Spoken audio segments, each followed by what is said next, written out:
ராமனின் திருமணம். விஸ்வாமித்திரரின் உத்தரவின் பேரில் ஜனக மகாராஜா தன்னிடமிருந்த சிவதனுசை ராம லக்ஷ்மணர்களுக்கு காண்பிக்கிறார். இந்த வில்லை ராமன் எடுத்து நான் ஏற்றினால் என் மகள் சீத்தையை அவனுக்கு மணமுடித்து தருவேன் என்று கூறுகிறார்.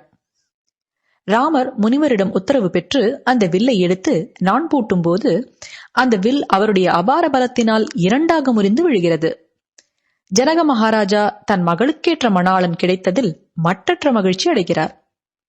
பின் ஜனகரின் 4 பெண்களையும் தசரதரின் 4 புதல்வருக்கு மணமுடிக்க முனிவர்கள் ஒரு மங்கள நாளை குறித்தனர்.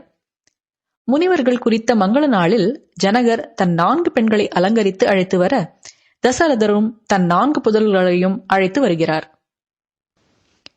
சீதா தேவியின் கரங்களை ஜனக மகாராஜா ஸ்ரீராமரின் கரங்களில் கொடுத்து, என் பெண் சீதையை உன் மனைவியாக ஏற்றுக்கொள்.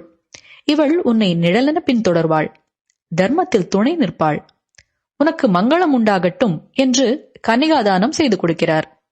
அவ்வாறே மற்ற 3 பெண்களான ஊர்மிளை, மாண்டவி மற்றும் ஸ்ருதகீர்த்தியை முறையே லக்ஷ்மண, பரத, சத்ருகனனுக்கு பாணிகிரகணம் செய்து தருகிறார்.